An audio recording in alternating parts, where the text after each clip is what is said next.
Vamos iniciar nosso estudo, nosso encontro hoje com o Evangelho, que nós nos coloquemos sempre à disposição do servir, como nos convida Joana de Ângeles e todos os espíritos a trabalhar no bem, né? Exercendo assim o amor. Quando a gente dedica o nosso tempo, aquele tempo que nos é possível aos nossos irmãos, percebemos o quanto a nossa dor ainda é pequena. Então, convidemos o Mestre Jesus a estar aqui conosco, com todos os seres que aqui caminham, que estão sob sua responsabilidade, que ele possa se fazer presente em nossa consciência através das nossas ações e dos nossos pensamentos. Agradecendo ao Pai por mais um dia neste planeta de aprendizado, de transformação. Que toda dor sirva para nos educar, para nos direcionar, que dela absorvemos o lado bom de superar a si mesmo, de enfrentar a si mesmo, o autoconhecimento, o auto-perdão. Vamos nos perdoar, vamos amar, vamos servir sempre, que assim seja. Bem, hoje nós vamos estudar este livro aqui, né? Todo mundo já conhece, Luz do Mundo, e como eu disse ao início, esse é o mês de aniversário da nossa irmã, Amélia Rodrigues, que faz aniversário no dia 26 de maio, e aqueles que aqui estão, se puderem comparecer, né, aos Ceareiros do Cristo em Amélia Rodrigues, no dia 26, se sintam à vontade, como se nos convidou ao início, né, porque vai haver um seminário, como ela disse, sobre Amélia. E a Amélia contribuiu e contribui, e sempre irá contribuir muito com cada um de nós que nos predispomos a estudar, né, aquilo que ela nos traz por todo o seu conhecimento, por toda a sua busca, para que nós possamos olhar com verdade para a história. Uma poetisa, sem dúvida nenhuma, uma mulher acima do seu tempo, e que proporcionou a nós, mulheres, também, olhar e encarar a vida sobre outro prisma, né? Não tão aprisionadas. Hoje nós vamos estudar o capítulo 12, Abra-te. Então, eu também convido a Amélia Rodrigues e sua equipe a estarem aqui, incluindo o nosso irmão, Rubens Costa, né, nosso facilitador de hoje. Ele é de Brasília, no Distrito Federal, e eu vou pedir que ele fique à vontade, se apresente, seja muito bem-vindo, assim como cada um de vocês que entraram no período da prece, então, que tenhamos uma tarde iluminada. Fique à vontade, Rubens. Obrigado, Andréia. Boa tarde a todos. Que essa nossa tarde possa ser de trocas, né?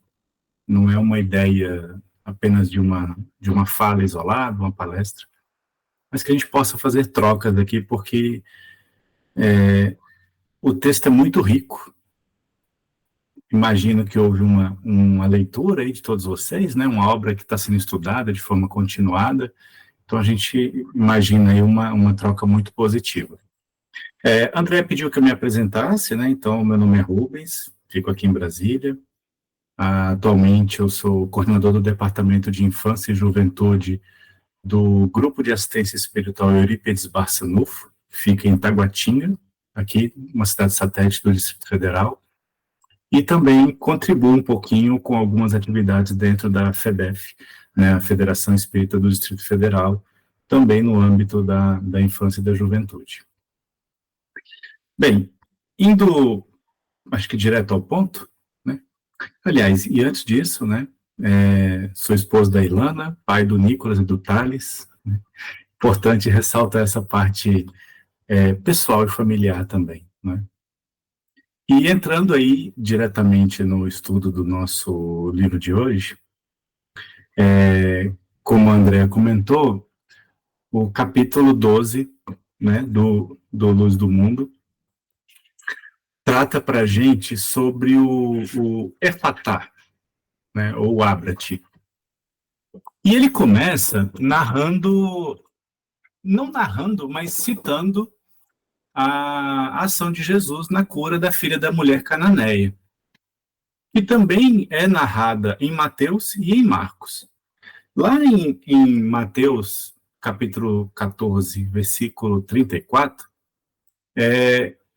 Mateus narra que Jesus houvera atravessado o lago de Genezaré, uma região, como sabemos, com alguns judeus, mas principalmente com forte influência helenista e muitos pagãos.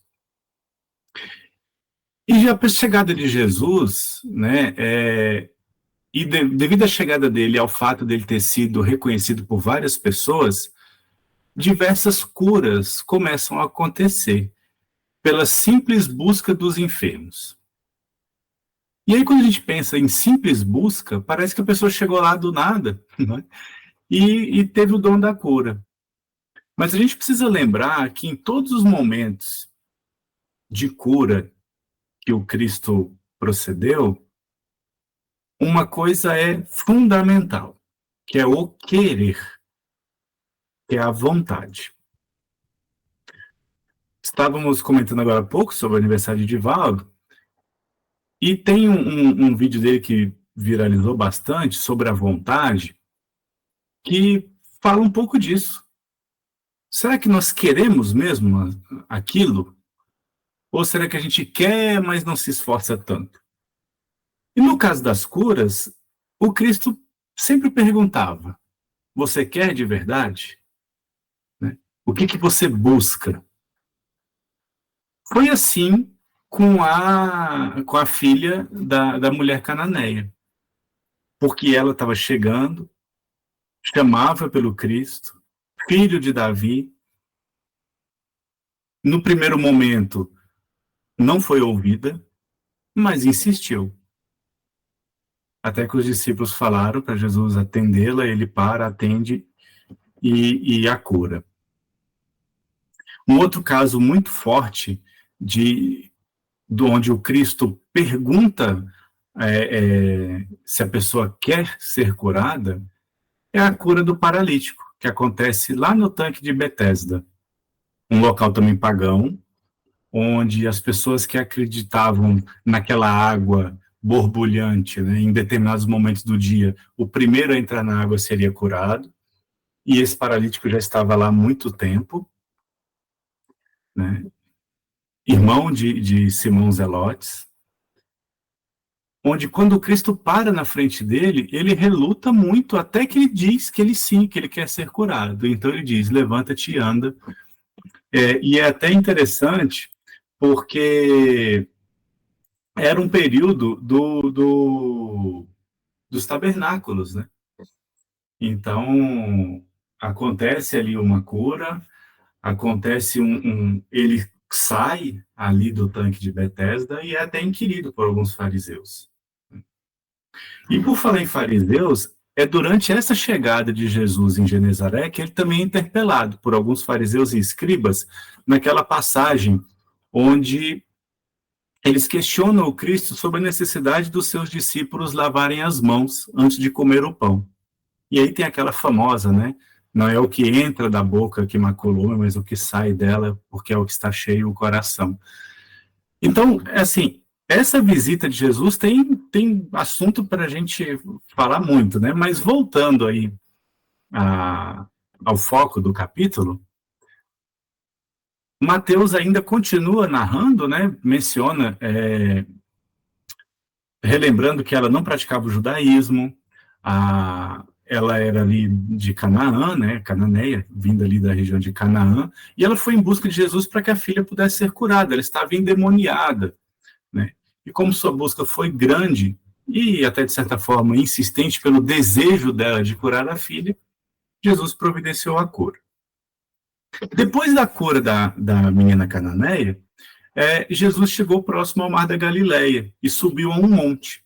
Isso é narrado ainda em Mateus, um pouquinho mais para frente, no versículo 29 do mesmo capítulo 15. E Mateus para um pouco por ali, porque ele não detalha muito o que acontece depois, né? Ele se limita a dizer assim, ó, aproximaram-se dele muitas turbas, trazendo consigo coxos, cegos, aleijados, mudos e muitos outros, e os depuseram junto aos pés dele, e ele os curou. Então ele não entra no detalhe do surdo gago que a gente vai comentar mais para frente, mas Marcos entra, né?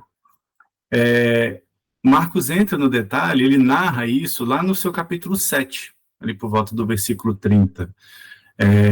E Amélia Rodrigues, ela traz um trecho para a gente, para refletir, tocado por estranho magnetismo que se irradia do mestre. E é interessante porque Mateus não entra no detalhe das coisas que aconteceram, Marcos fala, mas Amélia ainda dá um acréscimo que é no sentido de tentação a Jesus. Porque, de certa forma, levaram o homem até Jesus num sentido de dúvida, de descrença. Nossa benfeitora espiritual fala isso, né? Que um homem apresentou o surdo gago para Cristo num tom de descrença, para ver ele, poxa, será que ele cura mesmo? Tenta esse aqui.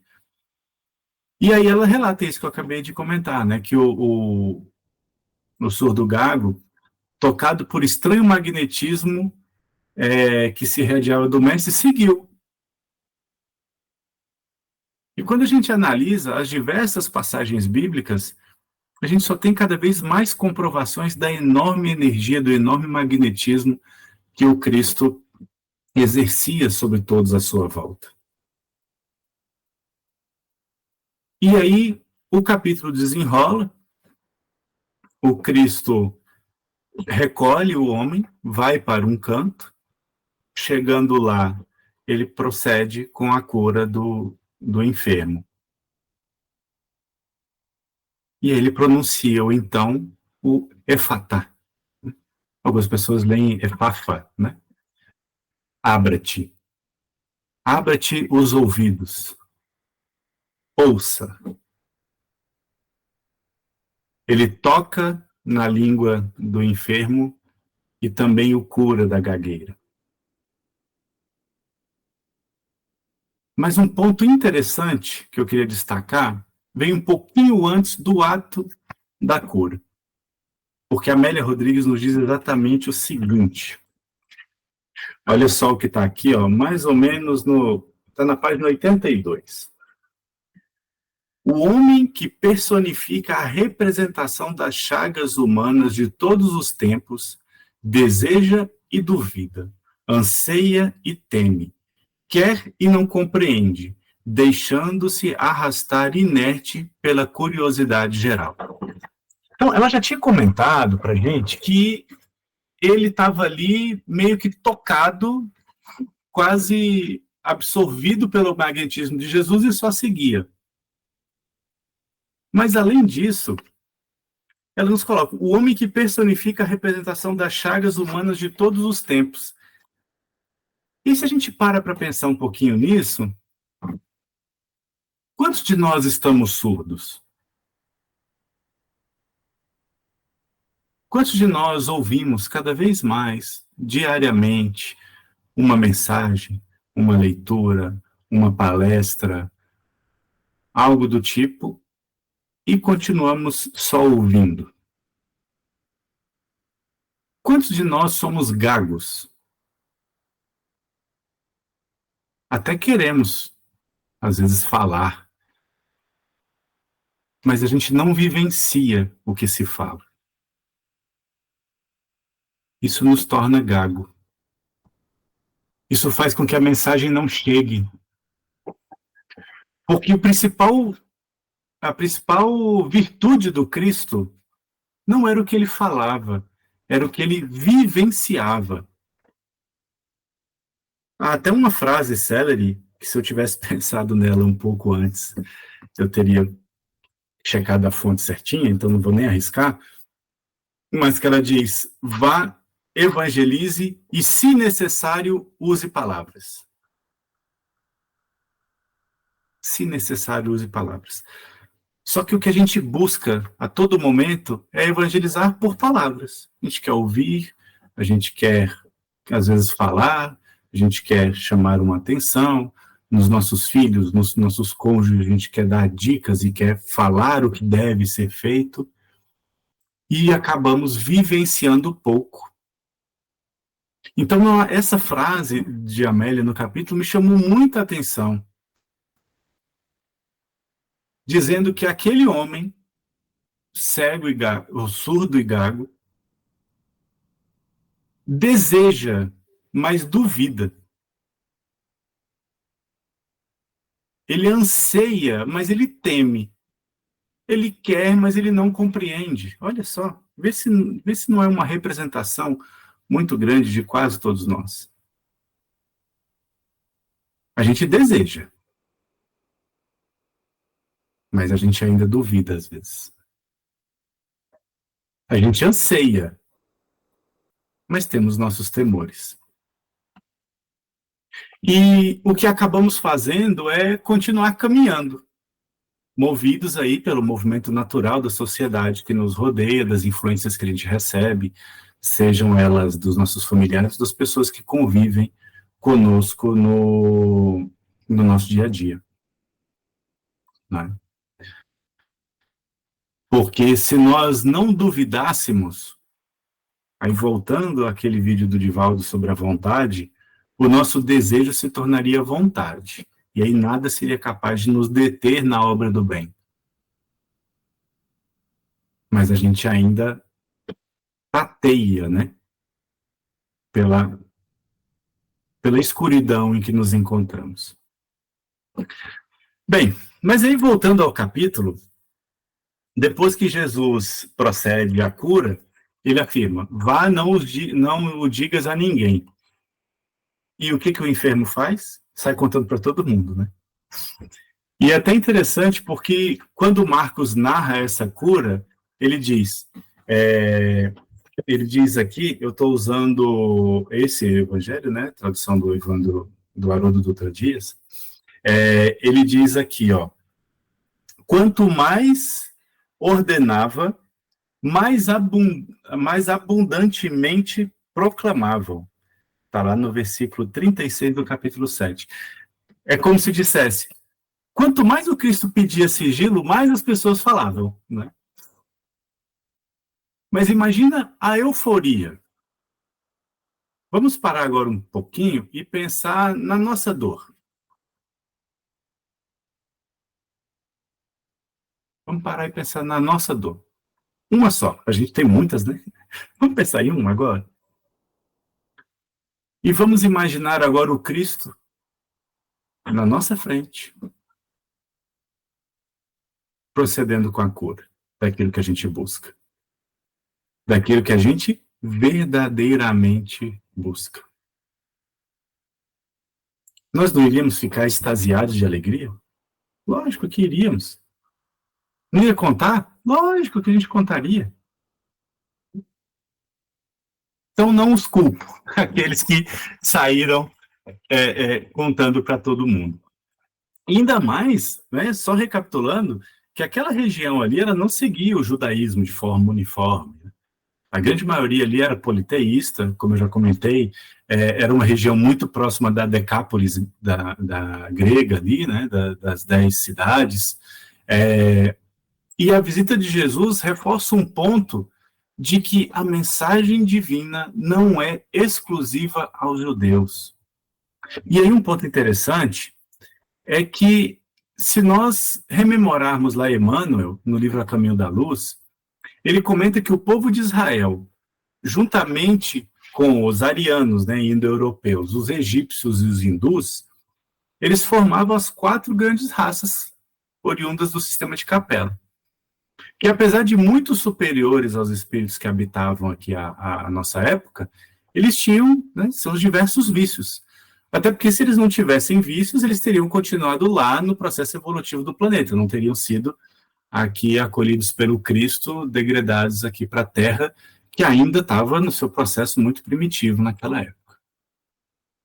E aí, aqui no A Caminho da Luz, o Emmanuel traz o seguinte: consciente da superioridade de seus valores, nunca perdeu oportunidade de demonstrar sua vaidosa aristocracia espiritual, mantendo-se pouco acessível à comunhão perfeita com as demais raças do orbe. E a gente nota isso em muitos momentos históricos a respeito do povo de Israel, da questão da exclusividade, da separação com seus vizinhos, da não miscigenação dos ensinamentos, né? Casos que os indo-europeus fizeram muito, como ressalta o próprio Emmanuel no mesmo livro.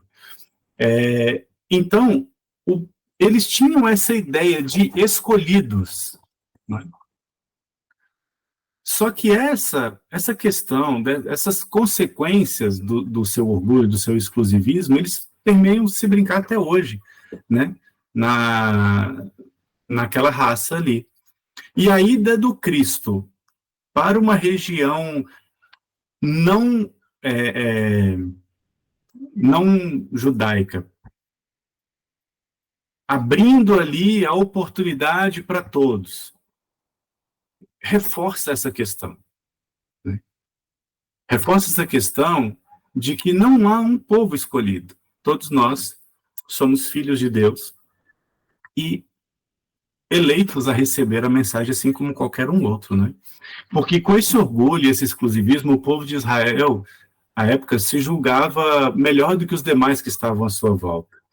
Se a gente parar para lembrar mais uma vez da festa Nossa, gente, me fugiu o nome aqui. Está em alguma anotação minha aqui. Enfim. Mas lembrei, dos tabernáculos, se a gente se lembrar da festa dos tabernáculos, existe uma narrativa do profeta Zacarias que fala que depois de conquistada de volta a Jerusalém, algo muito parecido assim, tá? Não lembro exatamente nos detalhes, mas todos os povos poderão subir e louvar ao rei. E para eles o profeta, ele tinha, o Messias, aliás, o Messias ele tinha uma outra conotação, diferente da que o Cristo acabou trazendo, não é? Mas muitos interpretavam essa passagem de Zacarias assim: poxa, mas espera aí, a festa do tabernáculo, a gente fica em tendas para relembrar o tempo da peregrinação do deserto. Nenhum outro povo passou por isso. Por que eles vão participar da nossa? Não, é nosso, é exclusivo.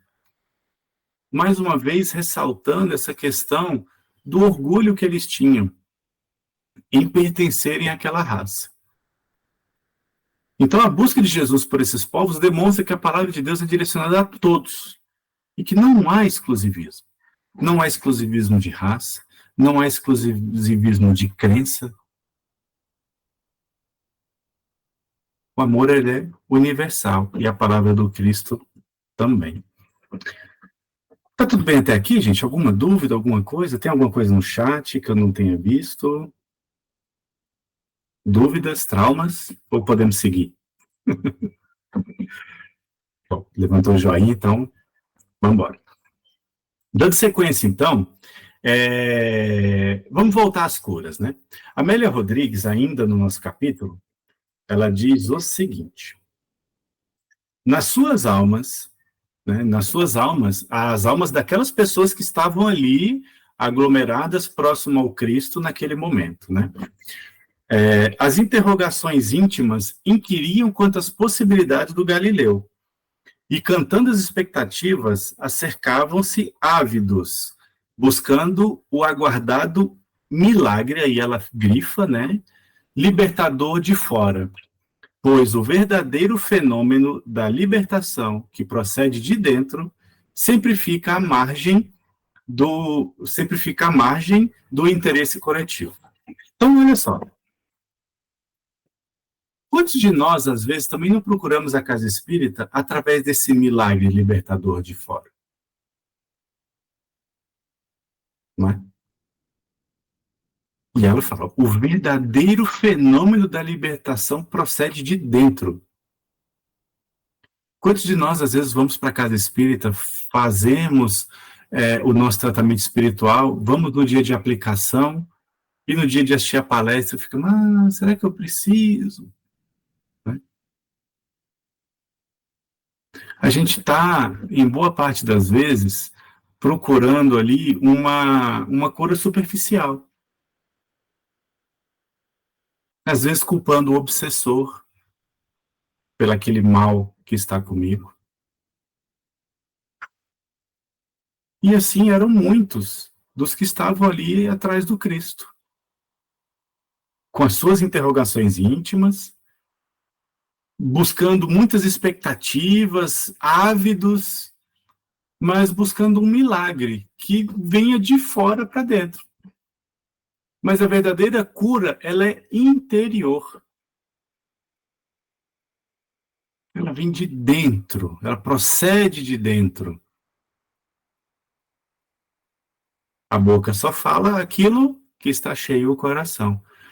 Então, se a gente não começar a entender, se a gente continuar surdo para essa mensagem de que a principal cura começa dentro de nós, dificilmente a gente adquirirá o objetivo que nós buscamos. Dificilmente. E ela continua aqui. Cadê o outro pedaço que eu grifei? E ainda hoje, conquanto ouçam a verdade, demoram-se de entendimento tardo, quais se fossem surdos e, embora falem, gaguejam diante dos compromissos superiores. Olha, é interessantíssimo ela comentar dessa característica de continuarmos surdos. E, embora falem, gaguejam diante dos compromissos. E não são exclusivamente os compromissos na casa espírita, não. Porque, às vezes, a gente tem essa sensação, não é? O que é o trabalho em prol da seara do Cristo? É o trabalho na casa espírita. Todo campo é campo de cultivo. Todo. Todo lugar onde eu esteja é um campo de cultivo. Eu tenho um campo de cultivo imenso dentro de casa. Eu tenho um campo de cultivo no meu trabalho. Temos campo de cultivo na casa espírita. Temos campo de cultivo na rua com os vizinhos.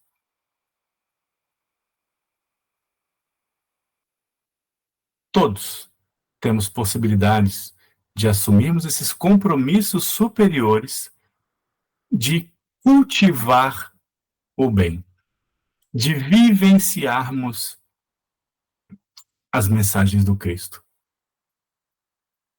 Coisa que foram feitas pelos seus apóstolos. Quando a gente analisa a história do cristianismo, a gente vê que nós tivemos ali os primeiros apóstolos que tiveram contato direto com o Cristo, então eles ferviam de fé. Muito forte, vivenciaram tudo aquilo. Eles conseguiram transmitir a mensagem muito bem para os seus discípulos, porque os apóstolos do Cristo tiveram seus apóstolos depois, para a continuidade da mensagem. O próprio Lucas com Paulo, o Mateus, o jovem Marcos, não é? Mas com o passar do tempo e o distanciamento da vivência exata do que o Cristo representou, a mensagem se esfriou um pouco. Então precisamos reacender essa chama dentro de cada um de nós. para que esses compromissos superiores possam ser de fato honrados. E nós temos diversos compromissos até conosco mesmo, no nosso processo de aprimoramento individual.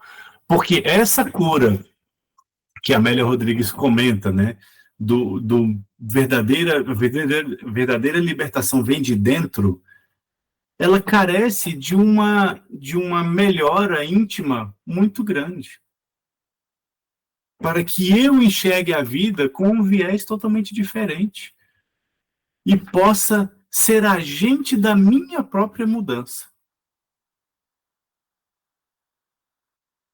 E aí ela continua. Não lembro onde eu parei. Gaguejam, tá.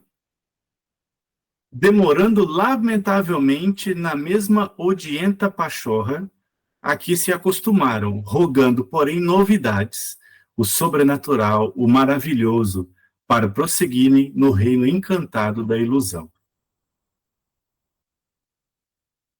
Já repararam como a fenomenologia espírita tem diminuído com o passar do tempo? Começou assim com Kardec.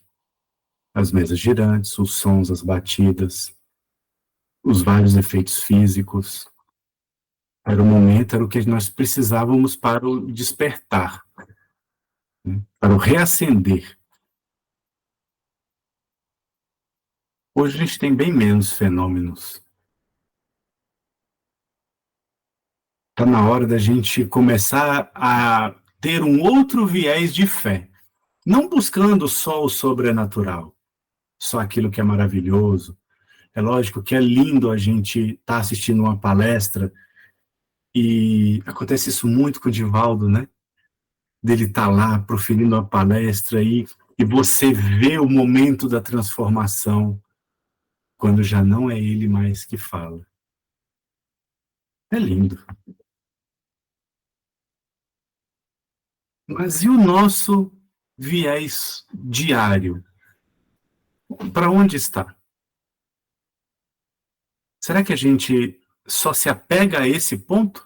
Ou eu estou trazendo tudo aquilo que eu vivencio para fazer uma reavaliação do meu íntimo e tentar me curar? Até que ponto eu preciso do Cristo? Eu preciso de um agente externo para me lembrar do que eu preciso, para me lembrar do que eu tenho que fazer. E é interessante quando a gente estuda os textos bíblicos, várias vezes Jesus falava, enquanto eu estiver aqui, após a minha partida, meio que preparando os seus discípulos. Não é que ele não está fisicamente.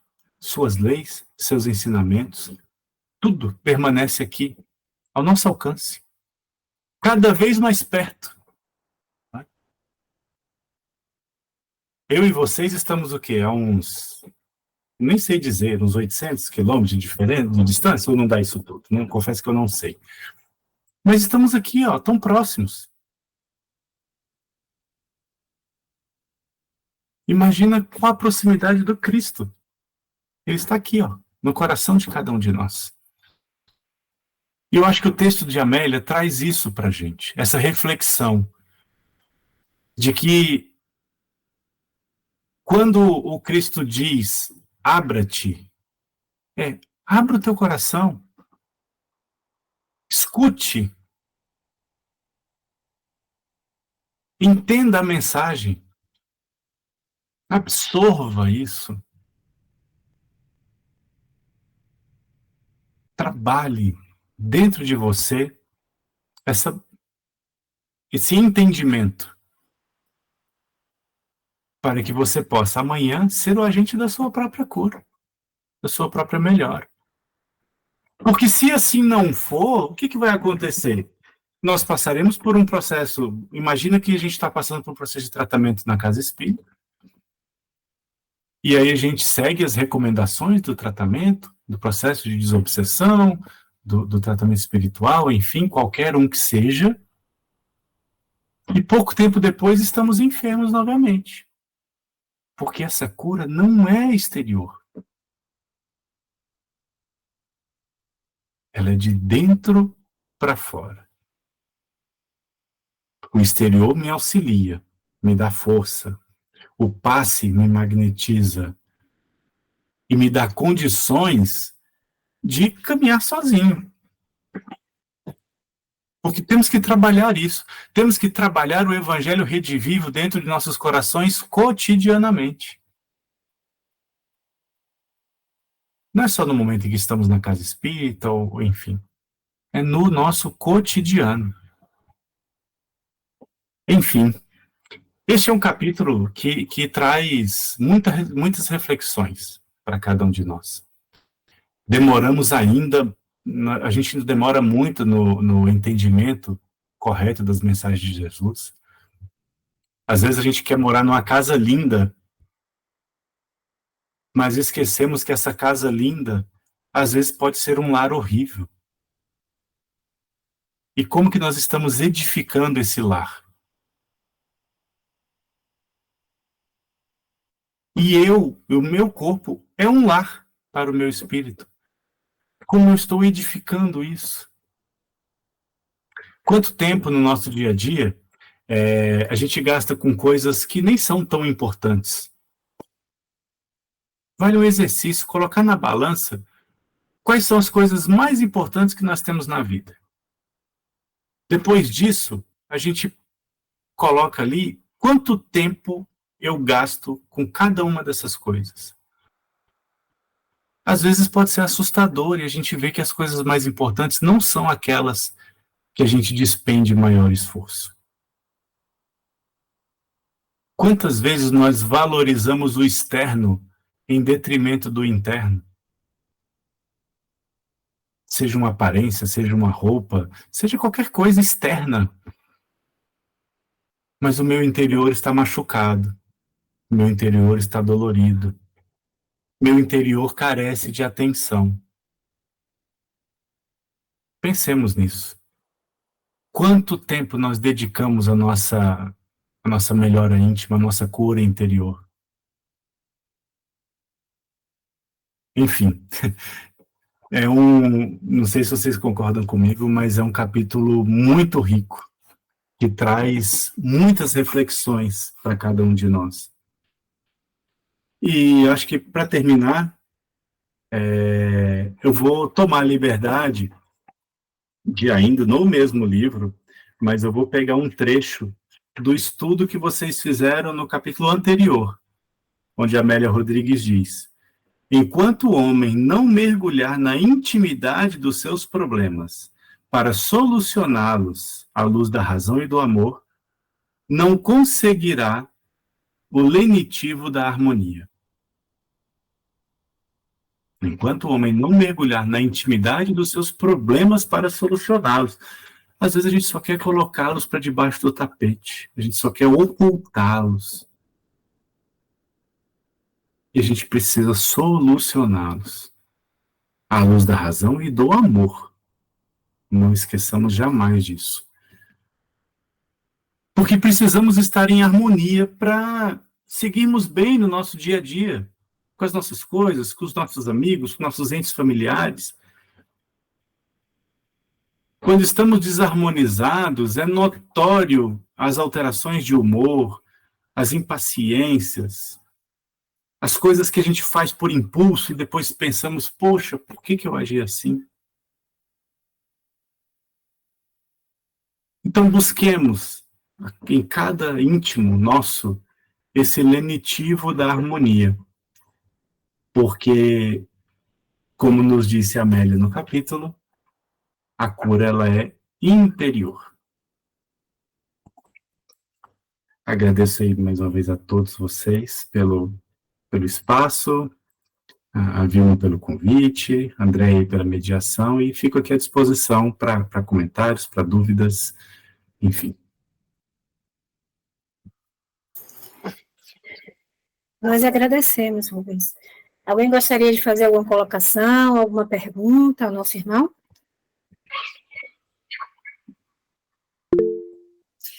À vontade, Mariana.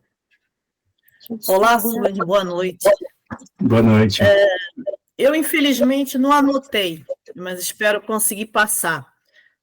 Poderia falar um pouco mais, agora já nessa reta final, quando você falou de nós, como se nós precisássemos ter um estímulo externo, citou o exemplo de Jesus, para nós promovermos a ação, ou mais ou menos isso. Poderia falar um pouquinho mais sobre isso, por gentileza? Posso sim. Se a gente avaliar a sociedade como um todo, a gente ainda vê muitos exemplos de necessidades externas para o cultivo íntimo. Então, a gente vê isso em uma imagem, a gente vê isso em várias situações, e falando especificamente do nosso tema de hoje, que é a cura, a gente vê muito isso na casa espírita, onde se o passe não for feito de um determinado jeito, a gente sente que não tomou o passe. Se eu vou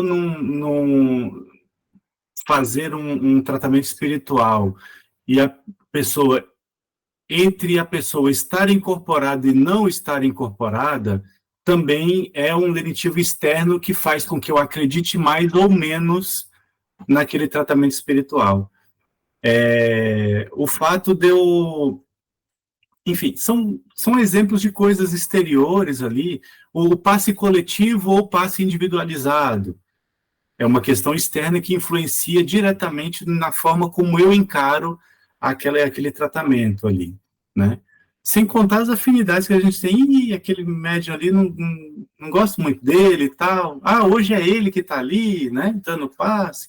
Então, são coisas externas que acabam influenciando o nosso estado de espírito e contribuindo negativamente para a nossa cura. Às vezes a gente está fazendo um tratamento espiritual na casa e nos é aconselhado a assistir palestra. Aí você chega lá na casa, é um palestrante que você não gosta. Se a gente não abstrair disso, a gente passa a palestra inteira pensando, não, ele está falando bobagem. Mas não concordo muito com ele nisso, não. Poxa, a gente está ali para receber aquelas energias. E depois que a gente recebe, que a gente tem o nosso momento de alívio, precisamos a todo momento continuar trabalhando aquilo dentro de nós para que a cura seja efetiva, para que eu não precise novamente ir no pronto-socorro. Vou dar um exemplo particular meu. Eu comecei a sentir umas dores nas costas e fui ao médico e tudo, fiz vários exames e vi que eu estou com um problema aqui nas costas mesmo. E, para resumir bem a história, né? E qual que é a solução? Fazer atividade física, para fortalecer as minhas costas. Eu não estou fazendo. E todo dia à noite, quando eu vou dormir, eu me queixo que está doendo. Eu posso até tomar um remédio, um anti-inflamatório, algo do tipo, para me aliviar aquilo. Mas se eu não começar a fazer o que o meu médico pediu há algum tempo atrás, eu vou continuar com isso. Então, é uma exemplificação do que acontece no nosso íntimo. Às vezes a gente reclama ou vai ao centro e vê que está obsediado, só que a gente esquece que nós é que damos brecha para a ação do obsessor em primeiro momento. Se eu deixo a porta aberta, uma pequena fresta, depois que ela é arrombada, aí fica cada vez mais difícil a gente conter a invasão. Estou usando uma metáfora aqui para a gente pensar um pouquinho na obsessão. Então, a primeira brecha foi minha. Eu tenho que trabalhar aquilo dentro de mim, porque senão amanhã eu estou caindo de novo. Então, é nesse ponto da gente começar a enxergar que a minha ação interna tem muita força nesse meu processo de cura. Que a ação externa ajuda, mas ela é um paliativo ali para te socorrer, para que você adquira reequilíbrio e possa trabalhar em prol da resolução definitiva do problema. E não a gente imaginar que agora tudo passou, tudo resolveu e eu não preciso fazer mais nada. Acho que mais ou menos nesse sentido. Ficou claro? Ficou claro, muito obrigada. Juscelia colocou aqui no chat. Muitas vezes esquecemos de que Jesus falou que tudo está em nosso coração. O que está mesmo em meu coração? Né? Ela fez esse questionamento. O que está mesmo no coração? Aí, Juscelia, a gente pode ir lá na questão 919 do Livro dos Espíritos, né, que Santo Agostinho nos diz, para buscarmos o conhecimento de cada um. A série psicológica de Joana de Anjos, nos seus 13 livros, deixa eu colar aqui, 16, eles ficam aqui logo em cima. Nos seus 16 livros da série psicológica, Joana explora muito essa questão do bem-estar, do equilíbrio mental, mas tudo isso depende muito do autoconhecimento, né? Porque é com o autoconhecimento que a gente vai poder saber qual é a minha chaga. A minha chaga é uma, a sua é outra, da Andréa vai ser outra, enfim, cada um de nós tem a sua chaga a ser curada. Qual é essa? Eu preciso me conhecer. Porque enquanto eu não conheço, eu me saboto. E sabe como que eu me saboto? Negando aquele meu defeito. Não tem aquela frase? O pior cego é aquele que não quer ver.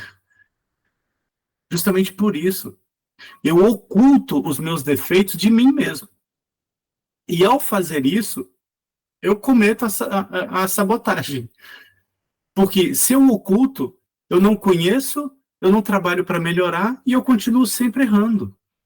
Sempre cometendo os mesmos erros, fazendo os mesmos problemas e tendo que reencarnar de novo e de novo e de novo com as mesmas dores. Então esse é o grande ponto, né? O que está no meu coração? Cada um tem um pouquinho de coisa, né? Tem que se conhecer, buscar ali e trabalhar. O que está no seu coração? É harmonia? É fraternidade? É raiva? É ira? E a gente vai começar a perceber que nós temos momentos de alegria, momentos de fraternidade, momentos de ira. E aí eu tenho que identificar esse momento e entender o gatilho daquilo para que eu faça mais vezes se for uma coisa boa ou que eu deixe de fazer caso seja prejudicial.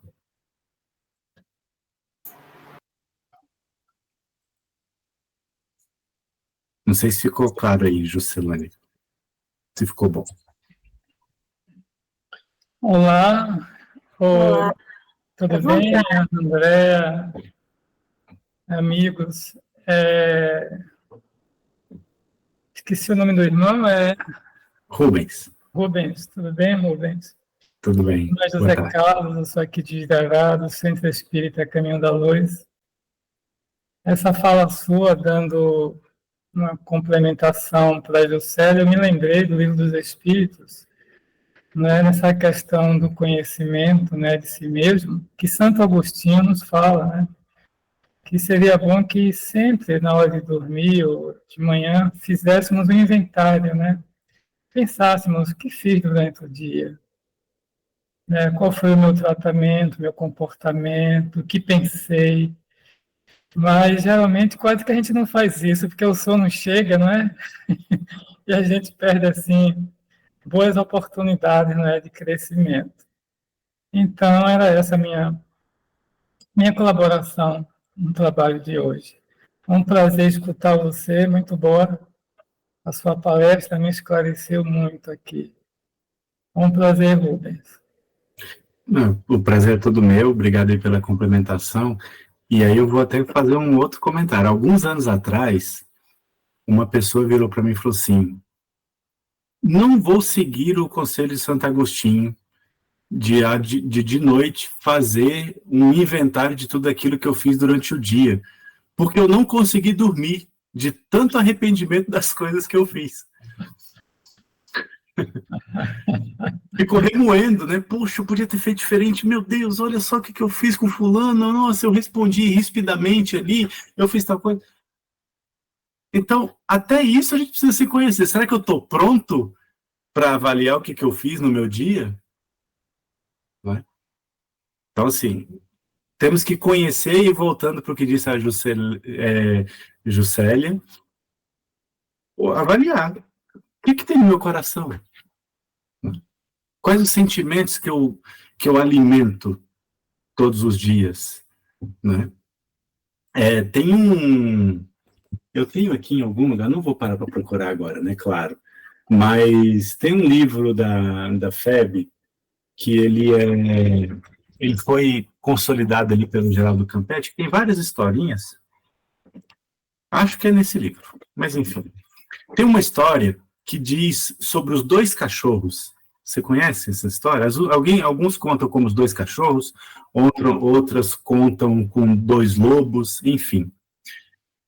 Diz que dentro de cada um de nós há dois lobos. O bom e o mal. E aí há a pergunta, qual é o que vence no final? O que vence é aquele que eu mais alimento. Né? Então, qual é o alimento do meu corpo? Qual o meu pensamento? Que tipo de vibrações eu estou tendo? Como está minha energia? Está mais positiva? Está mais negativa? O que eu tenho alimentado mais? É sobre isso. Porque aquilo que eu mais alimentar vai ser motivo da minha cura ou da minha enfermidade. Verdade. Bem, nós vamos chegando ao final e só nos cabe agradecer a você, Rubens, por nos levar, nos conduzir a refletir, né? Porque é importante. Meus irmãos, vamos aproveitar esse momento de reflexão em que nossas mentes tentam se organizar um pouco mais, né? E vamos fechar os nossos olhos, vamos continuar a agradecer, vamos agradecer sempre. Ao sermos gratos, nós reconhecemos o auxílio que nos chega. Que Jesus nos abençoe, ilumine os nossos caminhos, mas acima de tudo, vamos permitir que o Mestre esteja vivo dentro de nós. Que assim seja. Até logo, gente. Até logo. Muito obrigada. Obrigado mais uma vez pela oportunidade. Tchau, tchau.